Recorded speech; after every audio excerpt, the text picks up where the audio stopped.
Jennifer Rotolo is busy packing up her life after bringing home a 2023 Mercedes-Benz EQ E350 Plus. I was at work about 8:30 and my husband heard a hiss and a pop and he went into the garage full of smoke, opened the door, and it engulfed in flames and exploded. The car was a loaner while Jennifer's personal Mercedes was getting serviced. She says the car wasn't even charging when it went up in flames. Greetings, my friends. Today we're going to be discussing electric cars and whether owning them are worth their house catching on fire because of it. Doubt it, but yeah, let's have a little bit of fun with it. Let's see if we even learn something. This is a brand new Tesla. She doesn't even have plates on it, right? Just look at this. We're on a freeway in California where it's bumper to bumper. Go slow, go slow, go slow right now. So good. She is out, sleeping completely, knocked out, and this car is driving her. Look at how dangerous that is. You guys, I'm sorry. That is too damn dangerous. How we doing, sir? The reason I'm stopping you is I followed you for about 2 miles and you were sleeping. Sir, I was upside of you. I was looking at you and you were doing this. Your eyes were closed. So you're telling me you were not sleeping. I was tired. Well, you're going to get a ticket now because you were sleeping. I'm not going to argue with you.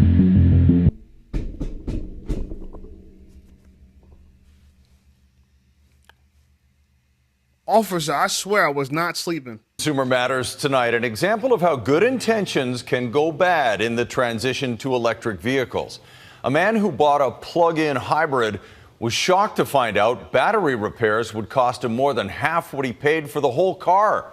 Ann Drua is here with more. Ann. Thanks, Chris. When Peter Burachek purchased his plug-in hybrid, he says he loved his car, but the relationship with his vehicle soured after being quoted thousands of dollars for an electric battery replacement. He says all that money he saved by avoiding the gas station had been all for naught. Well, the other ones are the smaller ones. So what is this, 07? This is 08. 08? So it just stopped at 9999? Oh, yeah. 999,000. Crazy. Well, I got 1,800 more miles on it. Well, what's your name again, sir? I'm Blaine. Blaine? Blaine Johnson, yeah. Blaine Johnson, okay. I already got 1,800 more miles, so almost 2,000 more miles over. Jeez. Over 1,000,000. 1,002,000 miles. Yep. Crazy. And then this broke right here, but everything else is like new in this truck, because, you know, it's That's only impressive. me driving it. So. Huh. 2008. Everything's original? Everything, all the motor and transmission now, brakes, starter. Looks like it's struggling to get the snow. Is that a Cybertruck? I'll call Elon, he'll get you out. One of the key things about the Tesla Cybertruck is that the stainless steel body is bulletproof. It can actually absorb 9mm 45 caliber rounds. Also, it can absorb dings in parking lots. This is Wes, he's one of the engineers. Hi Wes. Hi. How would you feel if I kicked your car? It's fine. Now normally if you kick someone's car, they wouldn't be particularly happy, but watch this.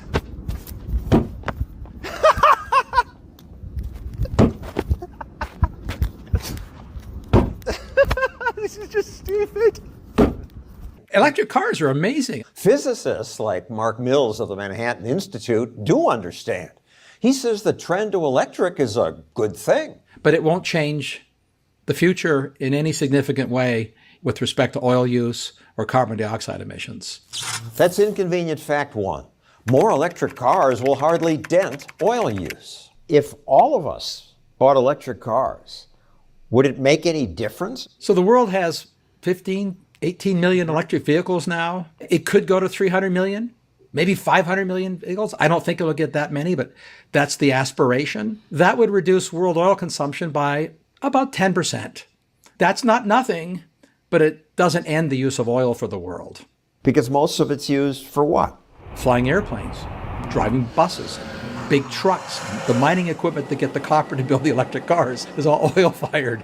Manufacturing an EV battery consumes around 74 gallons of gas. So how is an EV more efficient than a gas car? But it's commonly said that electric vehicles are better for the environment. You see, gas-powered cars waste 80% of their energy to move you forward. So from 1 gallon of gas, you're only getting about 3 cups of gas that is actually getting you from point A to point B. Or if a gallon of gas costs $5, only $1 is moving you forward. Electric cars, on the other hand, are the total opposite, whereas 80% of their energy is used to propel you forward. Now that vehicle has to sit there for hours and hours on end before it can go anywhere. And I trial ran a Tesla last year just to confirm what it's actually like to live with one. I had one for about 2 months, and it was a great opportunity to experiment and understand some of the nuances, travel, range anxiety, because that's real. When you find yourself in a Tesla and you're down to 20% or 15%, and you look on the map and you can't in fact find yourself a charging station, you start to get really nervous and really worried. So I would say like range anxiety, like worrying about your car just dying on you is a huge issue. Like I remember I had an electric car back in the day, like back in like 2016, I had like a Ford Focus electric. And this car only got like 100 miles on a full charge. And it took like 25 hours to charge. But anyway, I remember visiting a girl in Brooklyn, right? And she wanted me to come over. Beautiful girl, dreads. She was a doctor. And so I only had the electric car to get there. So I drove there. And as I got to her house, I'm like, all right, I got enough fuel to get to like a charging station in the morning, you know what I'm saying? So I gotta charge it in the morning. So I spent a night at her house, whatever. Then I had to wake up early in the morning and then drive to like this Whole Foods that were like a few miles away and sit and wait for this car to charge, bro. And it was so annoying because in my mind, I'm like, while I'm waiting for this car to charge, I could be snuggled up to this beautiful girl, but here I am trying to get enough fuel to get home. So that to me just kills electric cars completely. If you had a gas car, I could just go to the gas station, fill up, and be on my way. Come and have a look at this. We know about autonomous vehicles, but how about autonomous electric car charging? So you just pull up at a bay, then this robot extends the charger and puts it into your car's charging port. You don't have to do anything. You just get out the car, go do your shopping, and then it'll charge your car for you. Now this charging system can actually charge the car at almost 500 kilowatts, which means it will fill it to 80% full in just 10 minutes, which if you ask me, is not quite long enough to do all your shopping. But anyway, it's all completely autonomous. You don't have to do a thing. You just come back to your car, and by the time you have done, the robot will have removed the charging cable for you, and you can just drive off. It's simple. After watching these videos, I'm not too sure if I would want another electric car. I mean, it would be nice to fall asleep and drive to work while my car's in autopilot, safely getting me there. But the idea of possibly getting a house fire sucks, because when if I bought another electric car, I wouldn't want to have it like parked on the street. You know, I would want it in the garage, but now I realize on the street's probably the safest place. But what do you guys think? All right, do you want to buy an electric car? Is it a scam? Is it a future? By the way, I put the Toyota Tundra in there to pretty much say that there are no electric cars that have 1 million miles on it. Actually, there's probably virtually barely any cars that have 1 million miles on it.